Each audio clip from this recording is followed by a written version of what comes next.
As it is currently, about 18% of people actually identify as feminists, according to most polls. Yet the vast majority of people agree with things like equality and fairness. So why is that exactly? The feminist movement, right, it started off good with suffrage and voting rights, etc. The membership of feminism changed into something else. Gradually over time, it became more hateful and quite toxic.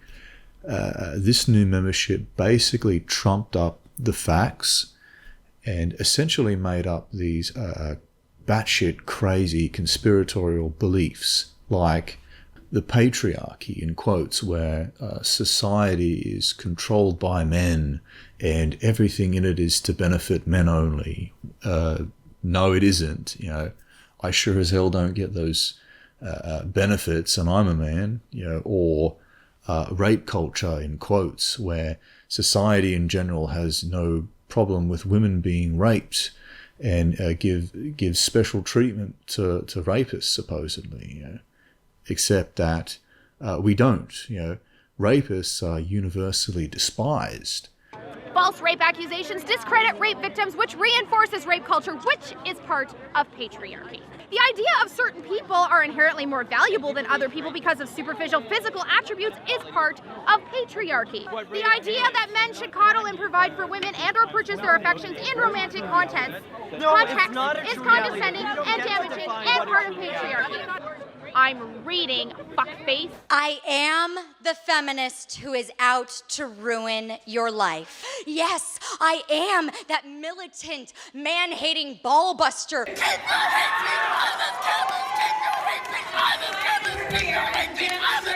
Hello, YouTube. It's been a while. I've missed you, and I'm guessing that you've missed me too, because I've heard that if a male atheist on YouTube goes too long without calling a woman a cunt, his balls will actually shrivel up and then tuck up inside of him, forming what some call a mangina. All white people are racist, all men are misogynistic, all cisgender people are transphobic.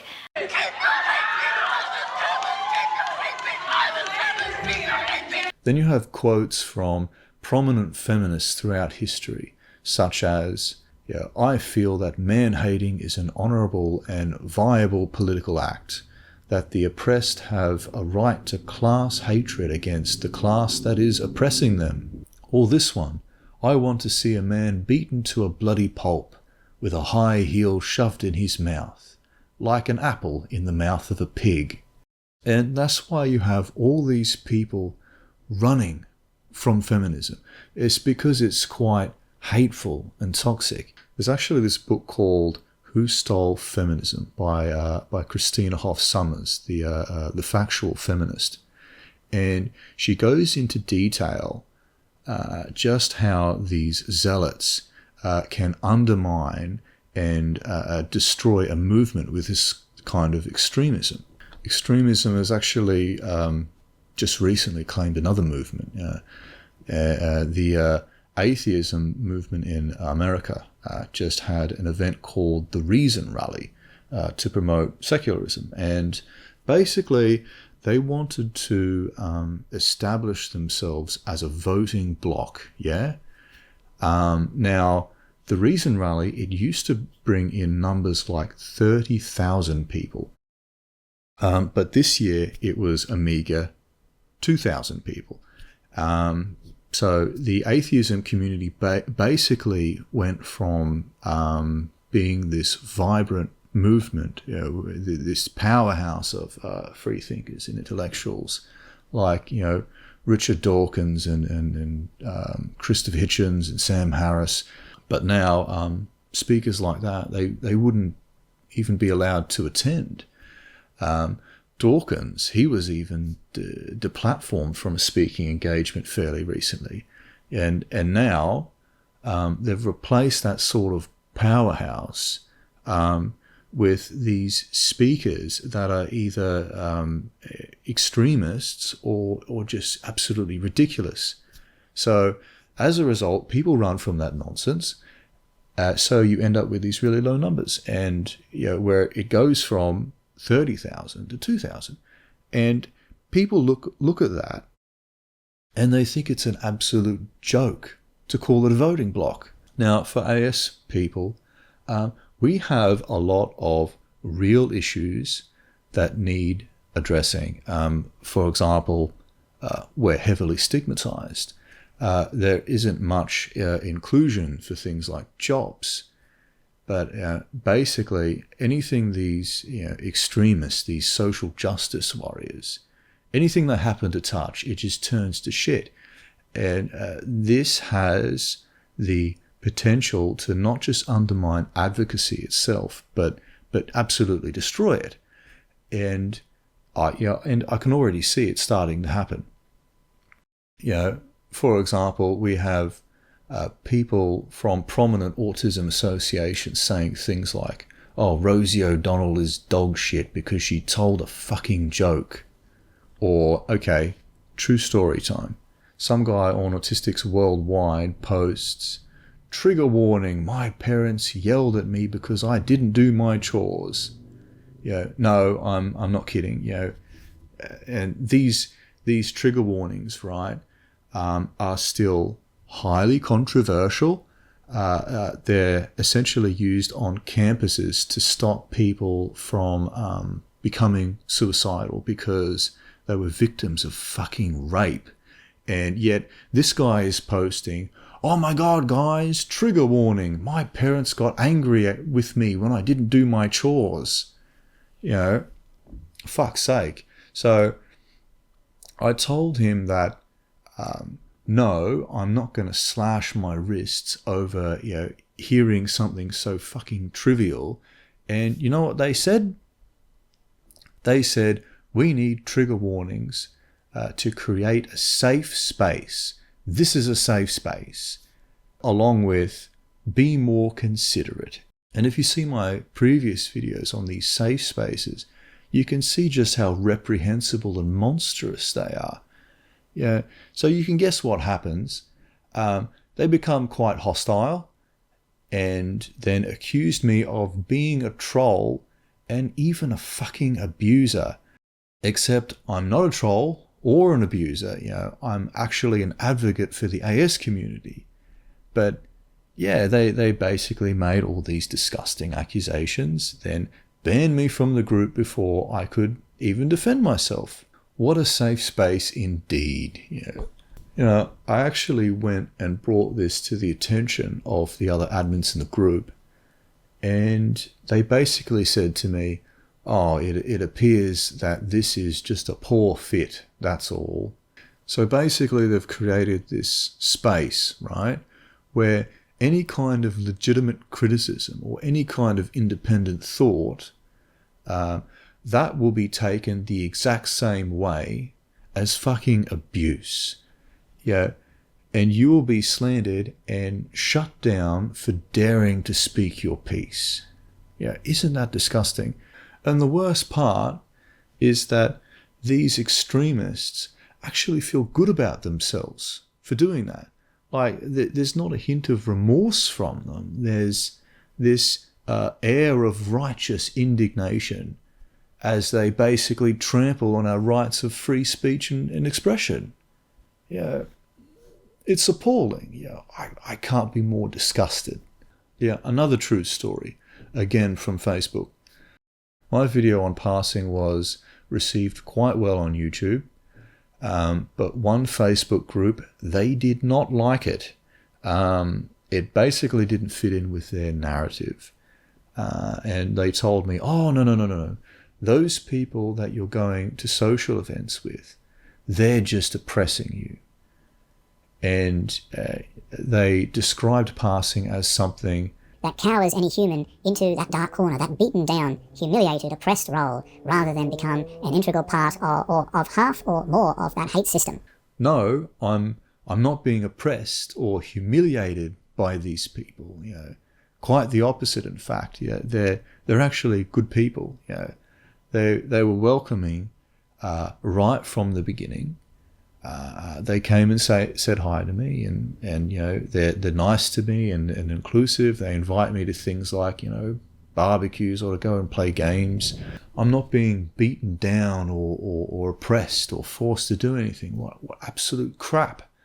You know, people have all sorts of things that they keep private, and it's their choice as to what things they want to either reveal about themselves or what things they want to keep private. And the same goes for me. It's my choice to portray myself however I damn well please. But they basically on the spot, right, cooked up this brilliant idea of pretending that we're being oppressed, saying things like, I do very much believe we are oppressed, marginalised and discriminated upon as a group. The basic human rights of our non-verbal speaking autistic people are particularly encroached upon in society. And the active system of oppression I encountered at every step in the past, and well less today, it still holds 80-20 sway over autistic lives, parents and professionals to the fore, ignorant or malicious people clamouring behind them to set us back. I don't think they realise just how extreme it is to accuse people of being oppressors. Now, I have friends and family that aren't on the spectrum, and, they're some of the nicest people you could meet. None of them are oppressive, or even slightly hateful towards us. This idea of us being victims of neurotypical malice, it's just so extreme and downright hateful. There isn't some regime of NTs going around oppressing us. It's just so blatantly false and absurd. It simply isn't the case. And rather than providing examples of this oppression, they go, oh, how are we not being oppressed then?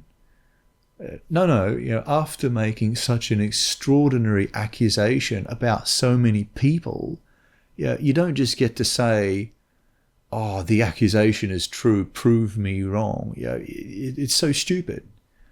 When you make such an absurd claim, it's not up to other people to prove it wrong. You need to prove that it's right, not the other way around.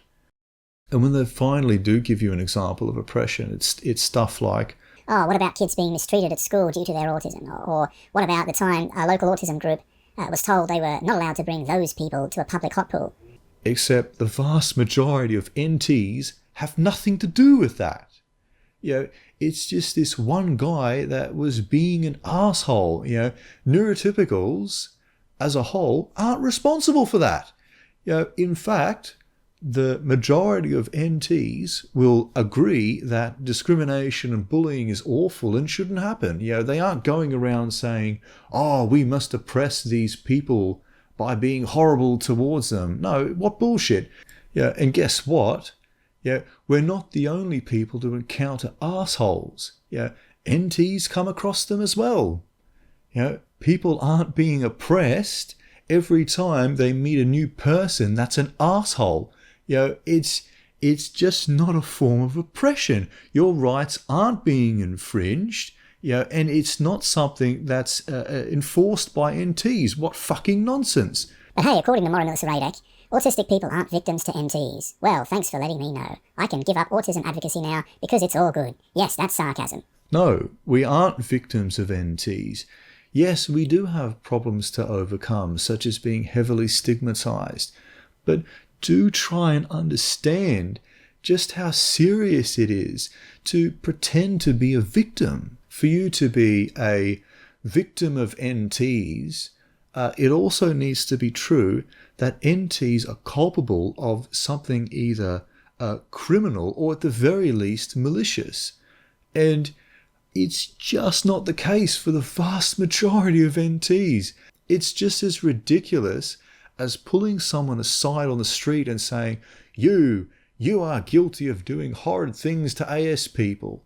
Well, no, chances are they're not. I think you'll find that most NTs would be horrified to find out how they treat us is felt as oppressive, and would therefore do their best to change their behaviour. Yeah, because as soon as you falsely accuse people, they then go, oh, you know what?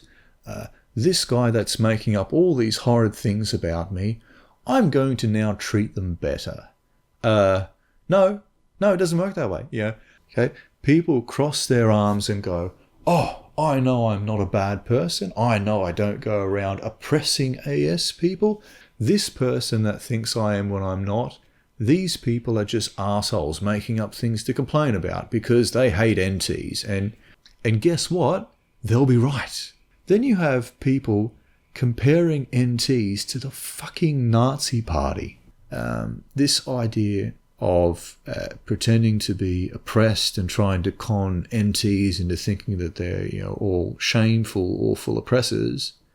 No, the buzzwords and the oppression Olympics of professional victimhood, it doesn't convince people even slightly. It's just so extreme and so transparently false, that it absolutely undermines advocacy. Okay, it simply isn't something that will survive in the open marketplace of ideas. It's demonstrably a proven failure. Not only that, it makes us look like we hate NTs. Hey, if you think trying to dispel the vile stigmas and gain acceptance is hard now, just wait until we're commonly known as social justice warriors. It will go from an uphill battle to pretty much impossible. And at that point, you can kiss your chance of acceptance goodbye. Okay? And you try to explain these things to them, and they don't want to hear any arguments.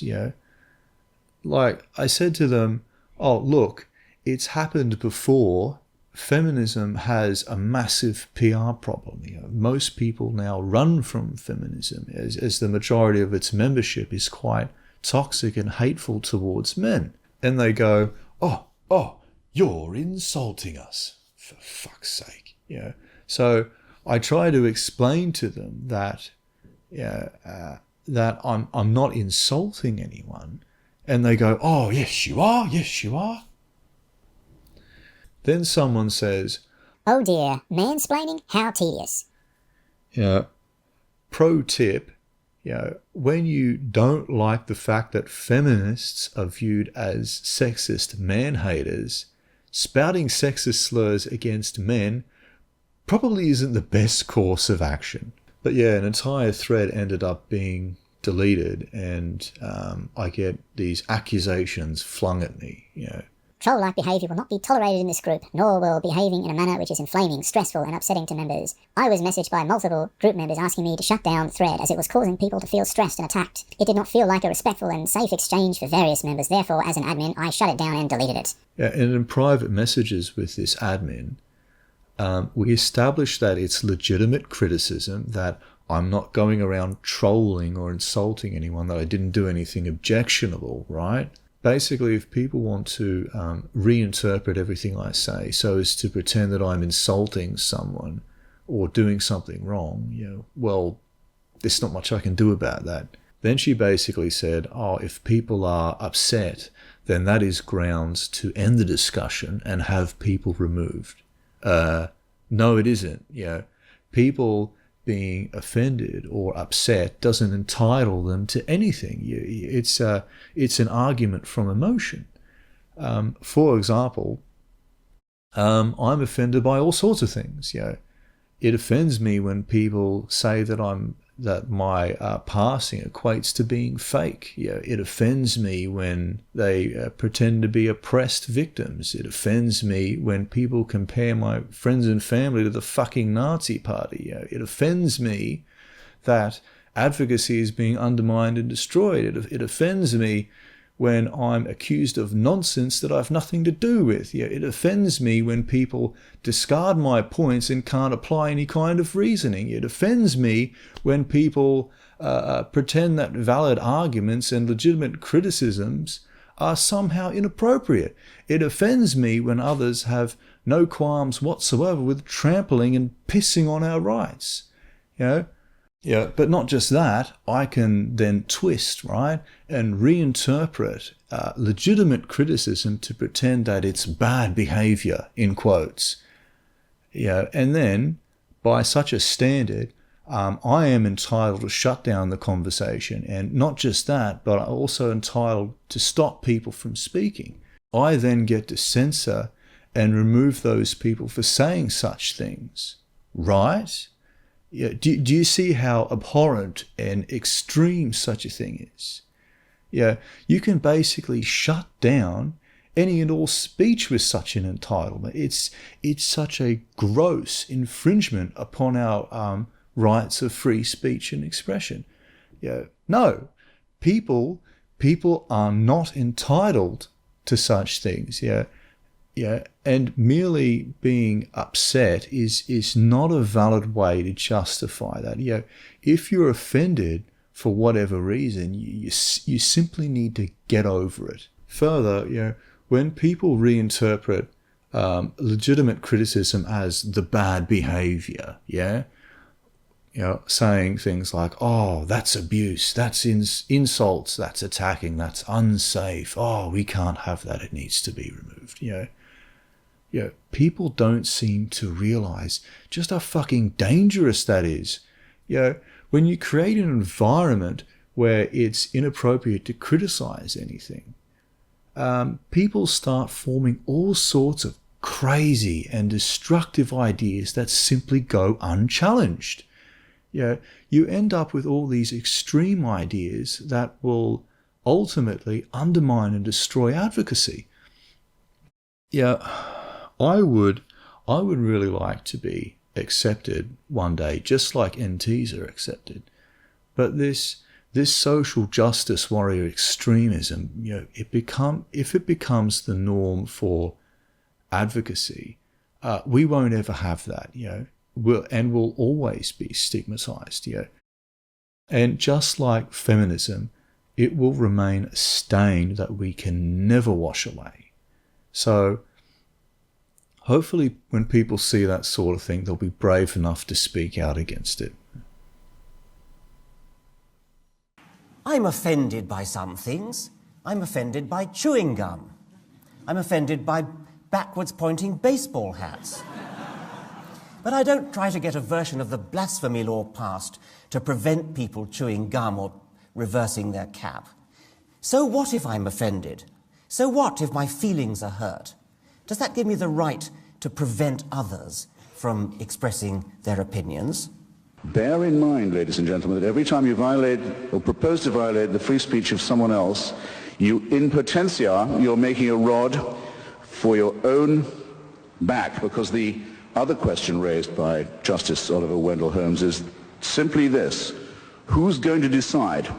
To whom do you award the right to decide which speech is harmful, or who is the harmful speaker, or to determine in advance what are the harmful consequences going to be that we know enough about in advance to prevent?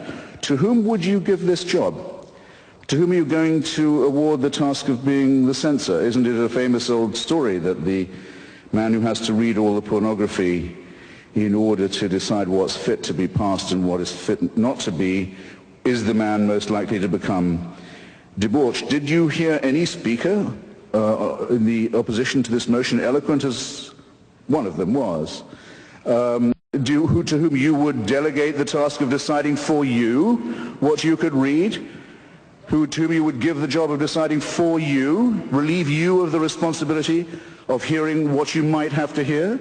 Do you know anyone? Hands up. Do you know anyone to whom you'd give this job? Does anyone have a nominee?